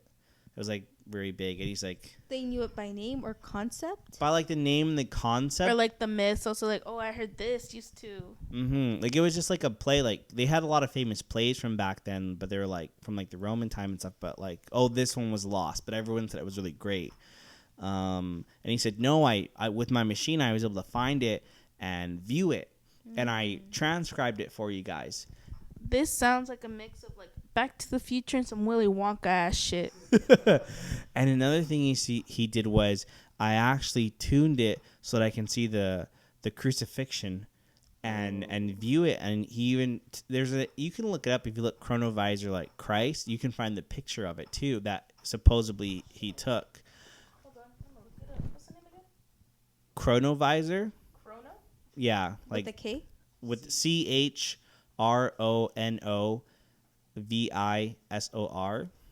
and put Christ to it, and you'll see the picture. And so, but there's a lot of rebuttal, because the picture he used of Christ is very like exact to a statue that's already made. Like when you look at the statue and that, they're almost 1-to-1. And so they're saying like you just kind of took the picture of the statue, that's not real. And another rebuttal to it is that they had I think it was a university professor, I can't remember where, but I think she was looking over like the transcribe of that like lost Roman play he found, and she's like, you know what? There's a lot of errors with this, because you're writing in Latin, but some of the Latin words you're using wouldn't have existed for 200 years more. Like they wouldn't have a word for this, but you're putting it there. Like that doesn't make any sense. So there's a lot of like discrepancies, and people are like, I don't know how much it was real. Like this kind of sounds like a fabrication. So supposedly the thing was that the Vatican then went ahead and took it, disassembled it, but didn't destroy it. They just put it away into the Vatican vault. And a suspicious thing was, in 1988, the Vatican put out a decree saying that anybody who had this type of technology would be excommunicated. Now, fun fact, I actually went to the Vatican site and I actually looked at the decree, and even the decree kind of slightly debunks it, because people, the way in the video I watched it was like, it was because of this. They're like, why would the Vatican put this out if the machine didn't work? But let me look at... It's reverse psychology. They wanted... It doesn't work whenever... And the same thing, why didn't they destroy it? Because it does work. And they just disassembled it. They disassembled it. But what I think is that they hid them in secret places.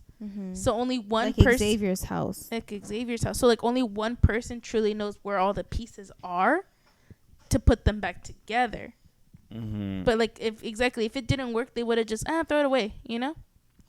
And so that I kind of want to add to that. So, but the quick thing about the decree is It basically just says, where's the word I'm looking at? Mm-hmm.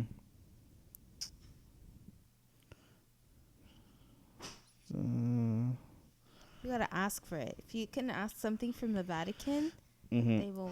Oh yeah. So, but the decree had basically said, anyone who by means of any technical device makes a recording of what the priest or the penitent says in a sacramental confession, either real or simulated by oneself or by another person, or who divulges it through the means of social communication, incurs excommunication.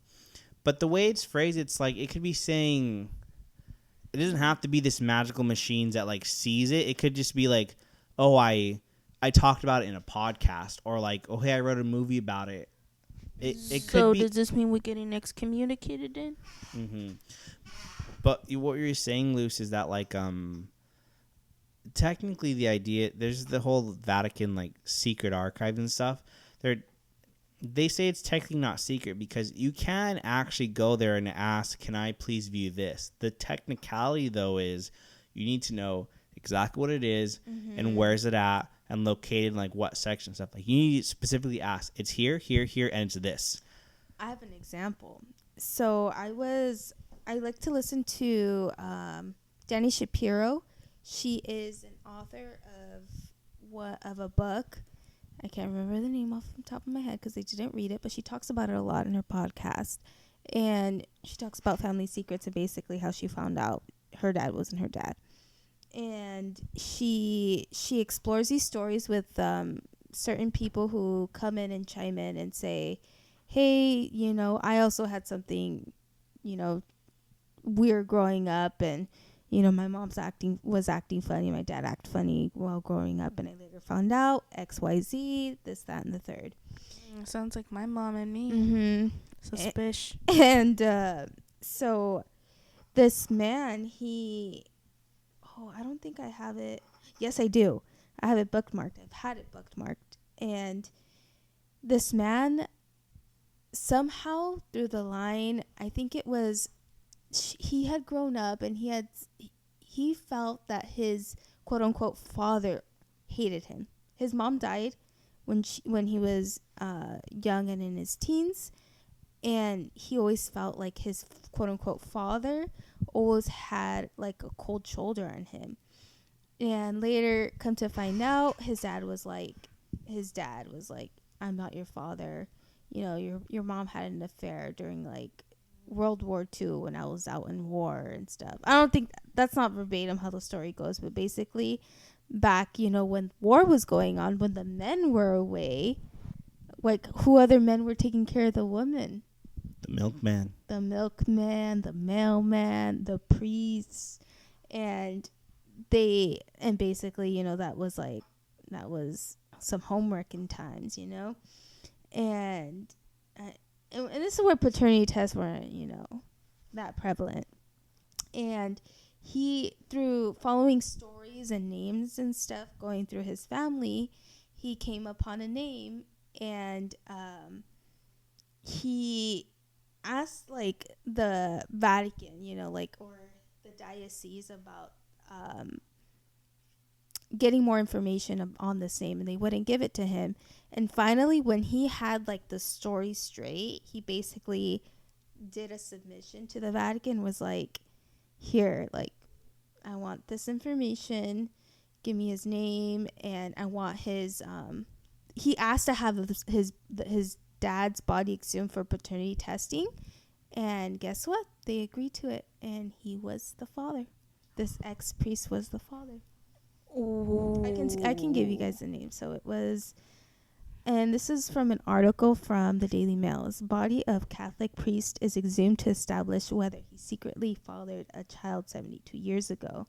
And yep, Jim Graham, 72, had body exhumed of Father Thomas Sullivan from Tewksbury, Massachusetts. And Graham is convinced that Sullivan, who died in 93, was his biological father, which ended up becoming true. And Sullivan's religious order, the Oblates, would not confirm his paternity, but they granted Graham permission to perform exhumation at his own expense, which he did. and it came out to be true. But yeah, it'd be like that. You have to ask for something specific for the Vatican for them to comply with it and actually agree to it. And if you look at this picture, like, come on. Oh yeah, you can totally see the resemblance between them. They're twins. Yeah, you can totally tell. And yeah, he even went to the monastery, and he found like a distant kind of father friend also that he had, and he gave him a rosary and stuff like that. But yeah. And what's great, the Vatican is so freaking huge, dude.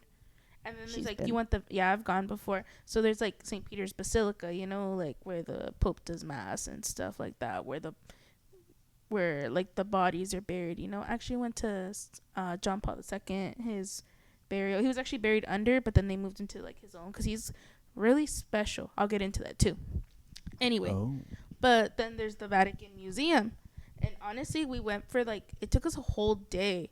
And we still didn't see everything. Like, that thing is freaking huge. It's a lot of artwork, which I could care less. No offense. You could care less. Other people find it very amusing. Yeah, I was just like, oh, more paintings? Okay, let's move on. But, a lot of naked penises in this place. I came to the wrong place. Just kidding. But, yeah, like, it's so huge. And there's, like, a lot of hidden passages, too. Like, even inside, like, I've had mass at the Vatican, and we did it. Father. Father. We'll bleep that last part out. Yeah, so we did mass under the actual, like, where it's at, like, on the top. We went under, and we had mass there. But there's, like, secret places where it's like, no, you can't come back here. And I'm like, okay, if we can go down there, and we, like, they have the bodies, like, where mass is at is, I'm trying to explain it. So there's the floor, and then there's like the main altar, but then behind that there's like another altar, and then it has like the 4 archangels holding up like a throne and stuff, and then and below that there's like a glass opening, and under that is where the body of St. Peter is buried. Do you feel scared? Sometimes, like when I first I was feel like in scared, awe. like, I'm like, you're in awe because it's so huge. And you're just, like, taking it all in. And then, like, the more you start, like, dude, there's, like, bodies here. Like, saint bodies and stuff like that, you know? And, like, they have, like, the past popes. Like, their bodies are there, too, and does everything. That mean you become a second-class relic? Since you basically... You're like, I am the second. I am the second. I touched everything. I touched everything in there when I shouldn't have. So... Quick explanation. If you're not Catholic, here's a little Catholic theology for you really quick. There's things called relics within Catholicism.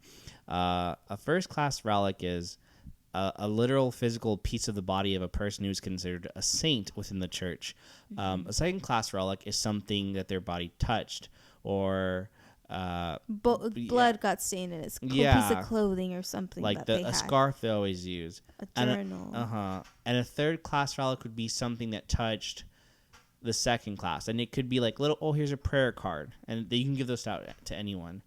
Like I have a couple of relics, only second class ones. But yeah, so I'm like, okay, if we can have, there's all these little chapels downstairs, you know, there's these bodies underneath.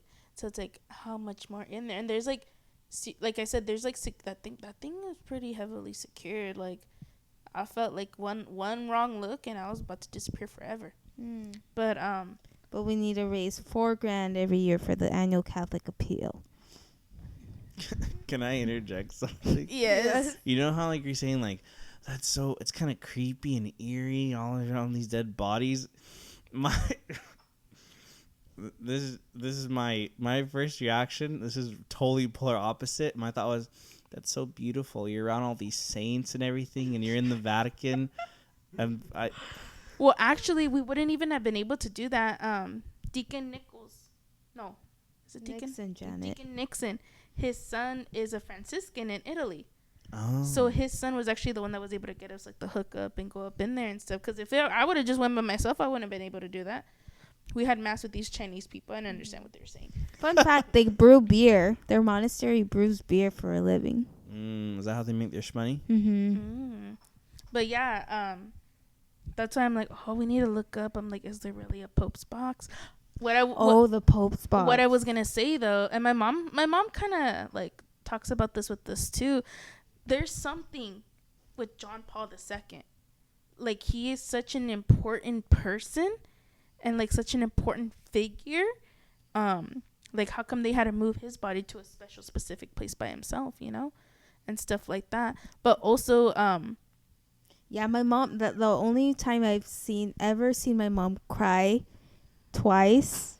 I mean, I've seen her cry like another time, but that's for another story. if Trump doesn't win 2020, it'll be the third time.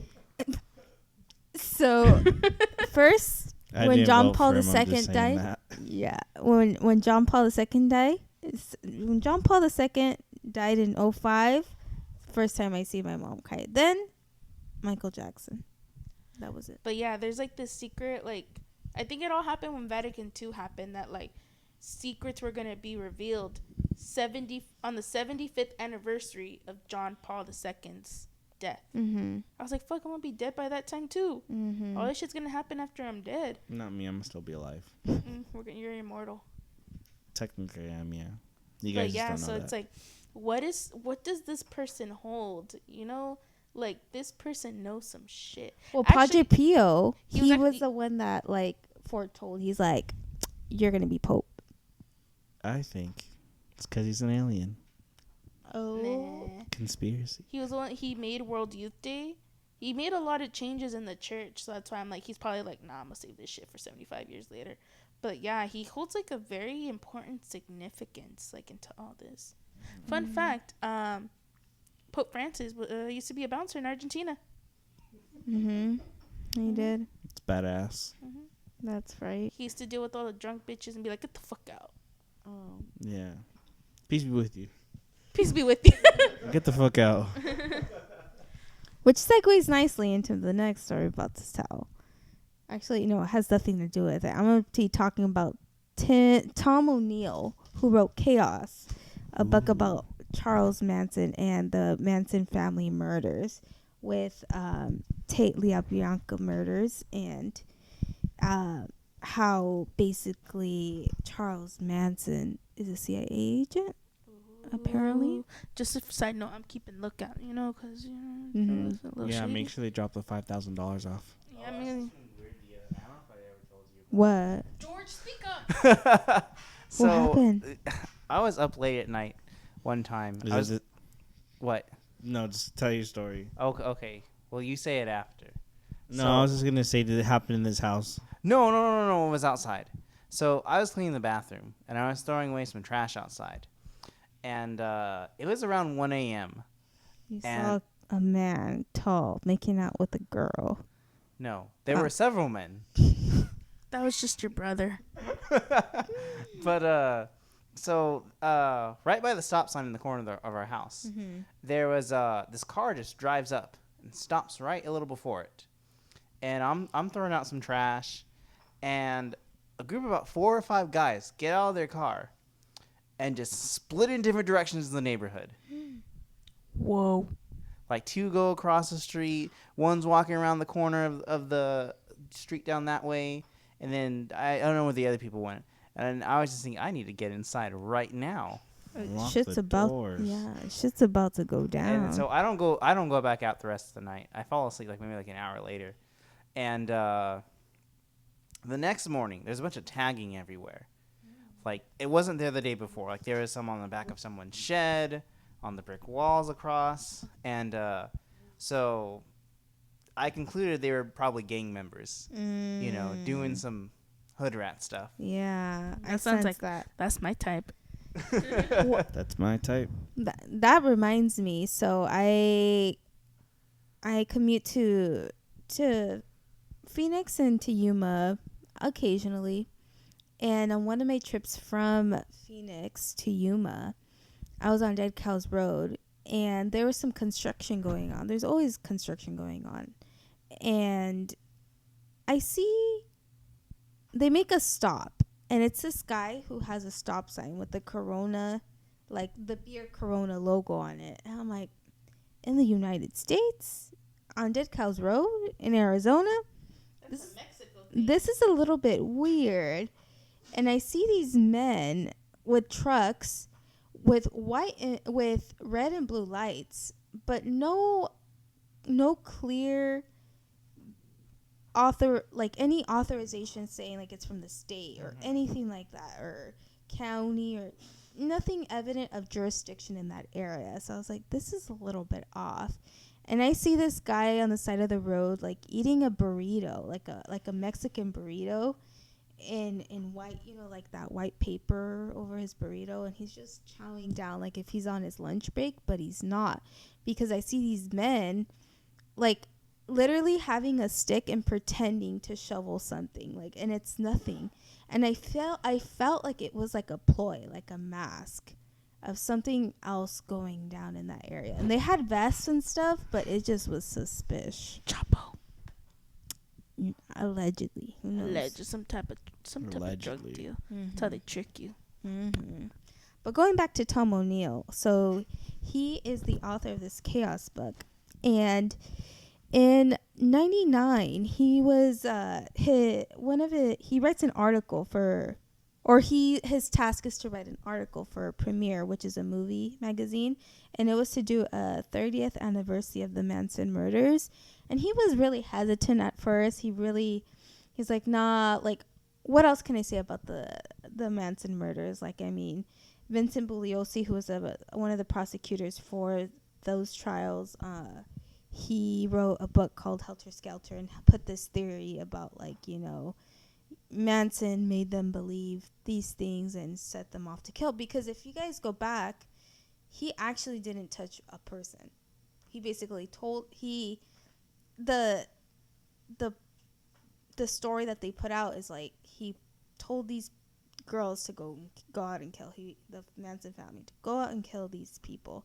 And it was this whole thing about the Black Panther movement and like kind of, and just some stuff. And he, in writing this article, it turned out to be like a 20-year lifespan. So think about 99 to we're now in the year 2020.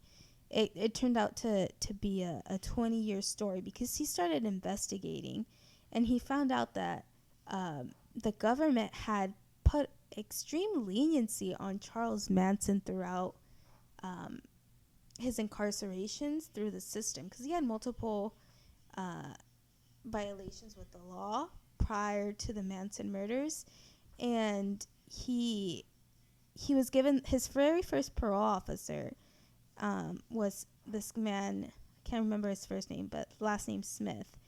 And in the first day that he violated his parole in LA, he was already granted leniency, and he was able to go like to Mexico and investigate soil for a company in New Mexico. And when like O'Neill went to ask about leads about this company, like that company didn't exist.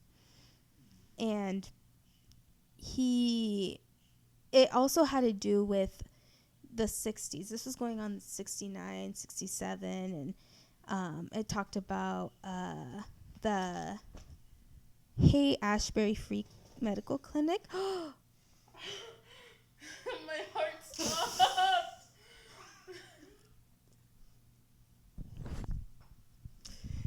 They're That listening, was guys. weird. So for those of you who can't see or hear, we have like households. You have little decorations hanging on the wall. We have this like little square picture, and it just like one of the nails just fell off and just like spun. And it was weird. Was it already hanging though before? Like I felt like it was. No, it was symmetrical to the other one. Are Like you sure? Yeah. I literally saw it like turn. Look, you can even see the dust from it. Like, but I almost thought, I don't know. I'm scared. Did someone cut the brakes on my car? Janet, don't scare me anymore. So we gotta go to Denny's. We still going to Denny's? Go to Denny's? Recording for 2 hours. We'll wrap this up soon, guys. But let's fix the painting. So anyway, the government is giving extreme leniency on Charles Manson, and this man's asking why, and the premise of this is like basically maybe he's a secret CIA agent because he technically never murdered someone. He told someone to do it, but this is back in the 60s where there were studies going on about mind control and the MK Ultra studies. You can look it up, like CIA. And the best way I can put it is like Stranger Things, how they were doing experiments like that on people. Mind control, basically building up people where it's like, how can we control their minds against communism or something, you know. It was the military doing these tactics in the CIA. And CIA be doing sketch stuff, just saying. But yeah, like there's basically this clinic that they would go to, and this psychiatrist or this psychiatrist doctor person would be there, and he was there like the same summer that Manson was there, and word is that he would like put into Manson's ear like, hey, tell, like almost like hypnosis in a way, mind control, like tell these people to go out and do something. And because there's conspiracies where it's like people almost believe it's like Charles Manson didn't believe that, like anything that he was telling this quote unquote Manson family, he really didn't believe it. He was just saying and seeing if they'll actually go out and do it, you know, and kind of testing their limits, and like almost saying like he's too smart for that to think that they would. It moved again. He was almost saying like he's too smart to think that that they would believe him, you know, and stuff, and yeah. But this psychiatrist doctor person, he's affiliated with a lot more cases like Harvey Lee Oswald and Jack Ruby, a lot more cases going on with like Cuba and the Cuban Missile Crisis and stuff, and pretty crazy stuff. I would recommend the Joe Rogan podcast where he interviews Tom O'Neill, the author of the book. And I think it's episode like 1459. It was aired back in April, so go out and check that out. I think I have a topic for the next podcast. What is it? Cults. Ooh, that's a whole other thing. Wait, so how long have we been recording for? 2 hours. We should make this like a 2-part series.